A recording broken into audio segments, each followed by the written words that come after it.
Hello viewers. Welcome to Seek Wisdom. In this video, we present you the summary of the book, The Obstacle is the Way, written by Ryan Holiday. This book is based on the secret of turning obstacles upside down as mentioned in the phrase from Meditations of Marcus Aurelius. Our actions may be impeded, but there can be no impeding our intentions or dispositions, because we can accommodate and adapt. The mind adapts and converts to its own purposes the obstacle to our acting. The impediment to action advances action. What stands in the way becomes the way. Whenever we encounter a problem, we become paralyzed. Every obstacle is unique to each of us, but the responses they elicit are the same, such as fear, frustration, confusion, depression, anger. We know what needs to be done, but it seems like we are blocked. So we do nothing except blaming others, or the situation. However, not everyone is paralyzed. There are some who turn their obstacles into launching pads for themselves. So where is the difference? This book teaches us that technique, how to turn the many negative situations we encounter in our lives into positive ones.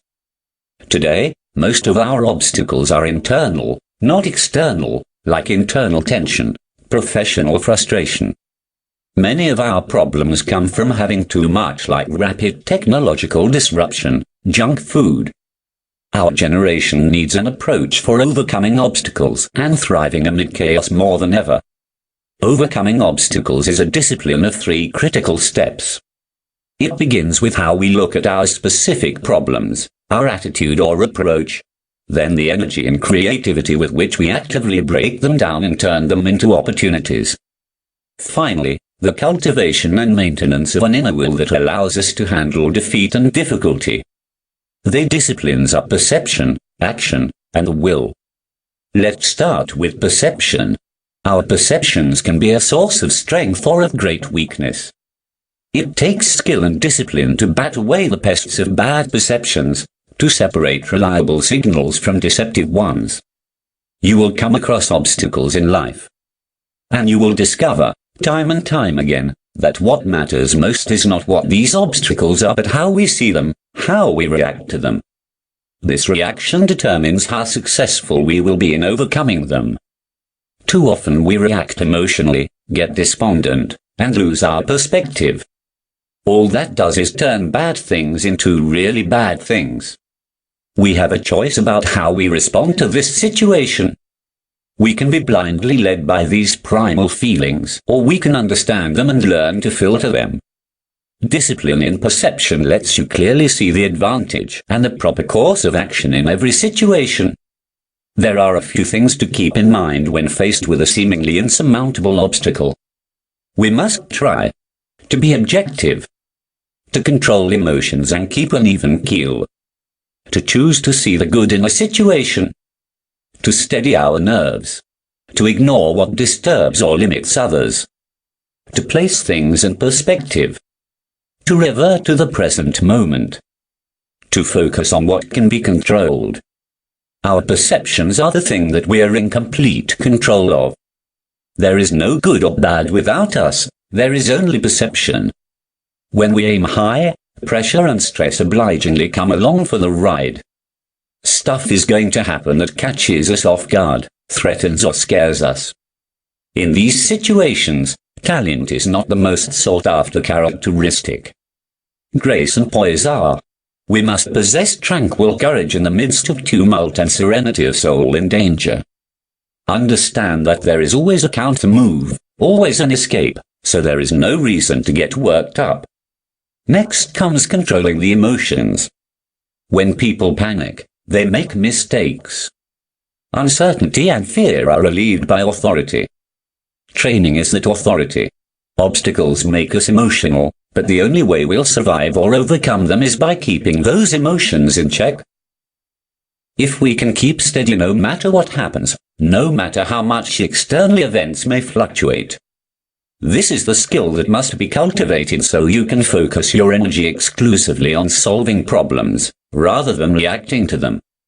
Defeat emotions with logic, such as questions and statements. With enough of them, we get to root causes. Try having that conversation with yourself and see how those extreme emotions hold up. Having steadied ourselves and held back our emotions, we can see things as they really are. Perceptions are the problem. They give us the information that we don't need, exactly at the moment when it would be far better to focus on what is immediately in front of us. The more skilled you become seeing things for what they are, the more perception will work for you rather than against you. We can't change the obstacles themselves, but the power of perspective can change how the obstacles appear. The difference between the right and the wrong perspective is everything. Perception precedes action. In a situation, there are many things that are in our control, while many are not in our control. Understand the things that are in your control. Put all your focus on those things. Focusing exclusively on what is in our power magnifies and enhances our power. Spending energy on things we can't control is wasting energy. It doesn't matter whether this is the worst time to be alive or the best. What matters is that right now is right now. The implications of our obstacle are theoretical. They exist in the past and the future. We live in the moment. And the more we embrace that, the easier the obstacle will be to face and move.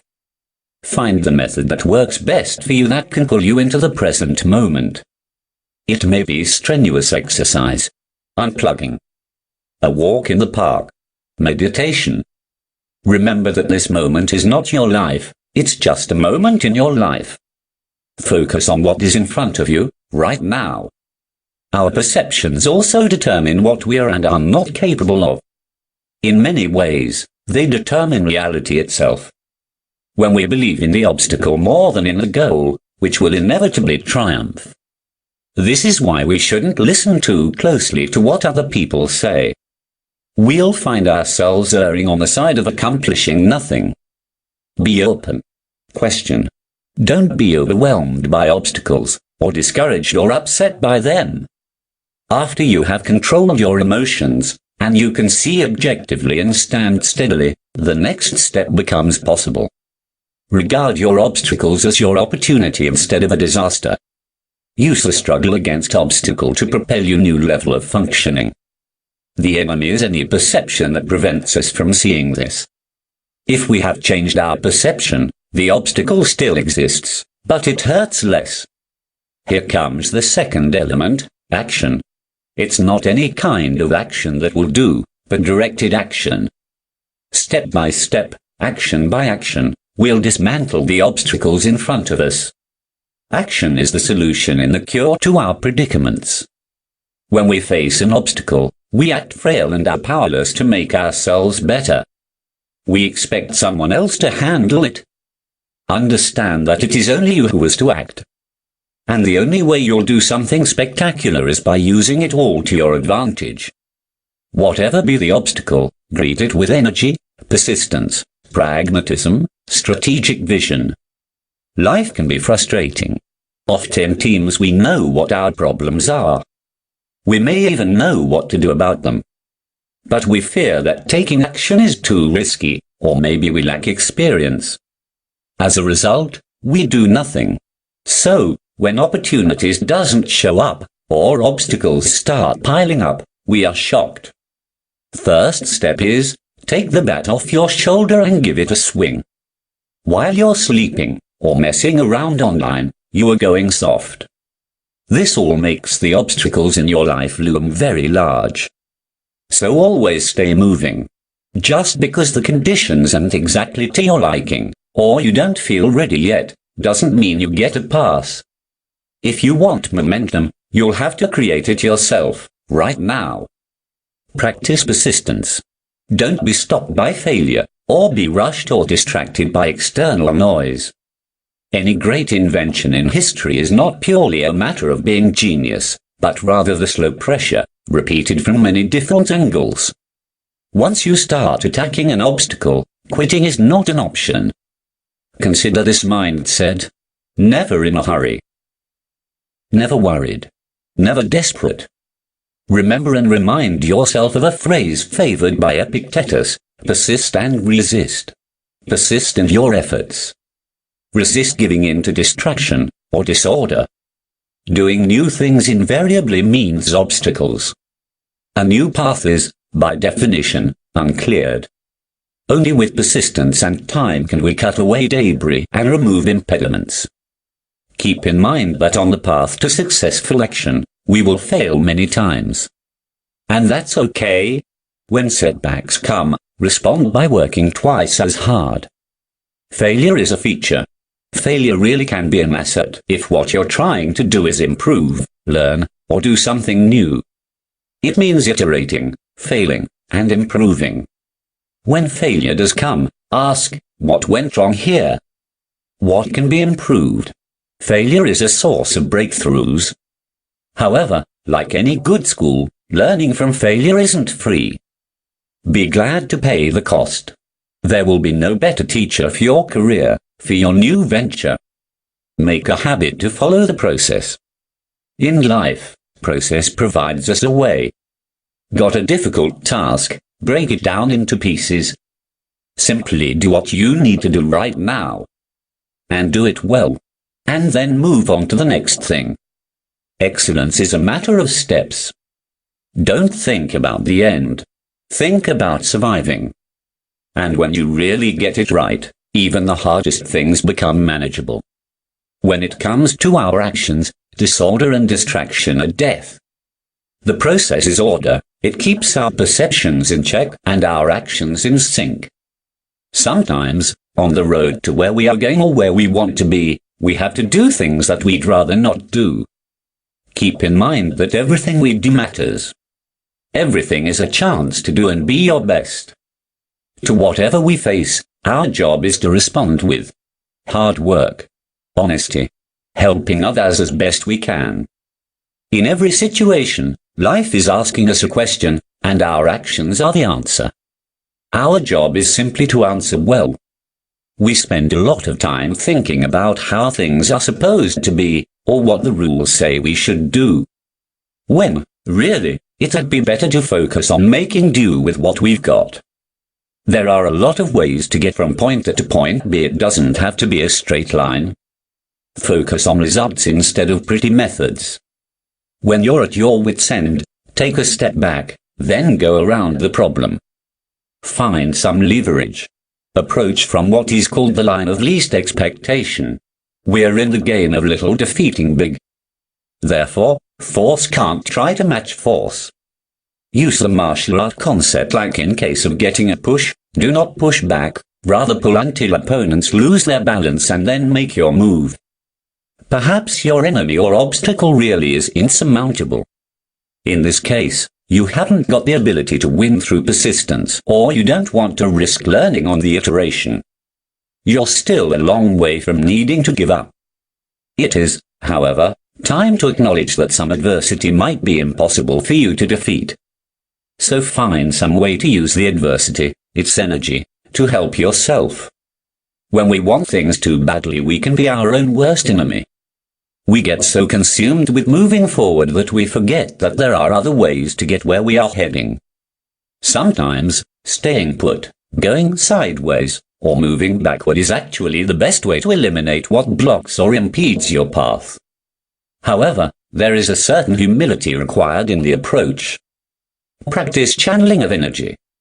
Use all your energy to task at hand without falling into any distraction, or getting hurt by adversity. It's at the seemingly bad moments, when people least expect it, that we can act swiftly and unexpectedly to pull off a big victory. A crisis provides the opportunity for us to do things that you could not do before. If some disruptive event has happened, seize this moment to deploy the plan that has long sat dormant in your head. What great people do is they turn personal tragedy or misfortune to their advantage. The obstacle is not only turned upside down but used as a catapult. All creativity and dedication aside, after we've tried, some obstacles may turn out to be impossible to overcome.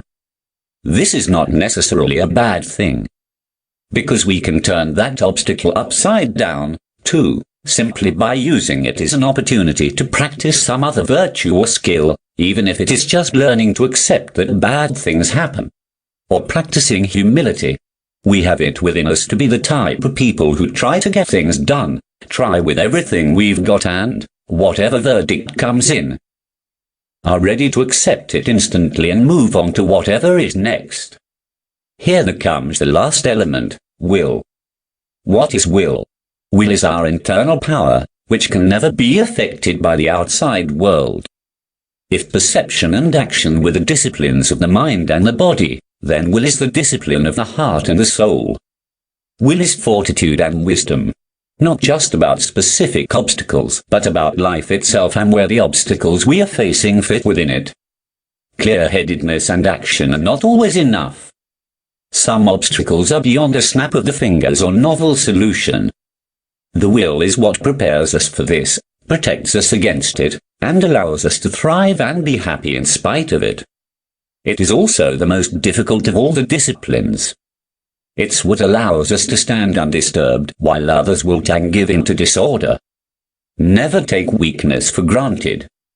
Not everyone accepts their bad start in life. They remake their bodies and their lives with activities and exercise. Nobody is born with a steel backbone. We have to forge that ourselves. We craft our spiritual strength through physical exercise, and our physical hardiness through mental practice. Develop your inner citadel, that fortress inside of us that no external adversity can ever break down. During the good times, we strengthen ourselves so that during the difficult times, we can depend on it. We protect our inner fortress so it may protect us. If we're going to succeed in achieving our goals despite the obstacles that may come, this strength in will must be built. Always be prepared for disruption. It's better to meditate on what could happen, to probe for weaknesses in our plans, so those inevitable failures can be correctly perceived, appropriately addressed, or simply endured. Anticipation prepares us to be as hard as they need to be, as hard as they actually are. Life has provided you with an obstacle. It tells us to come to a stop here. We can't argue or yell this problem away. What Stoics say is to develop the art of acquiescence. That means when the cause of our problem lies outside of us, we are better for accepting it and moving on. It takes toughness, humility, and will to accept them for what they actually are. All external events can be equally beneficial to us because we can turn them all upside down and make use of them. They can teach us a lesson we were reluctant to otherwise learn. It's time to be humble and flexible enough to acknowledge the same in our own lives.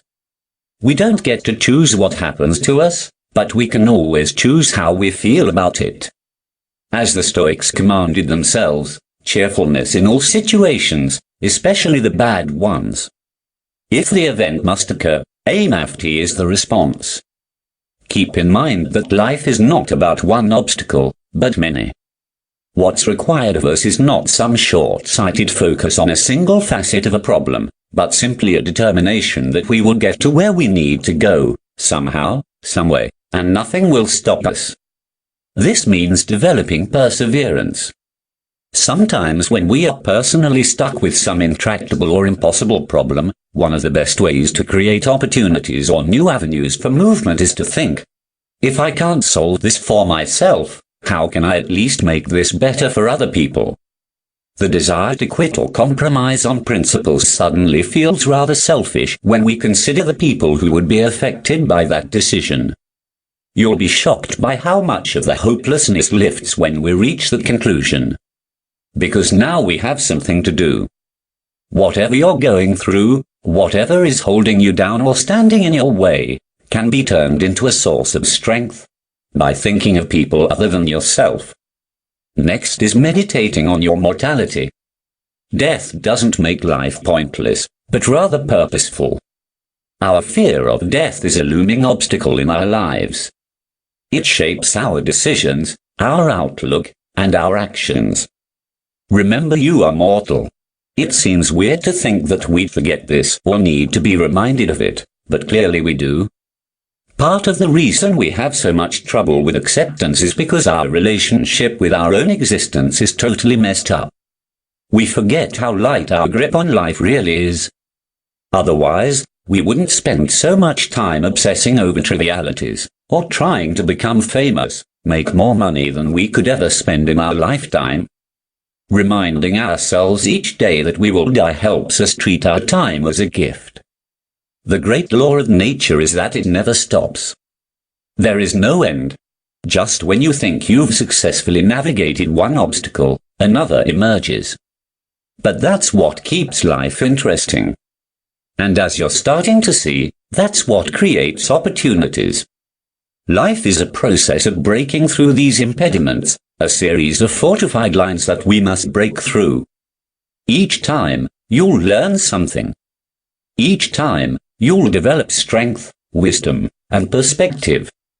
Until all that is left is you, the best version of you. Never rattled.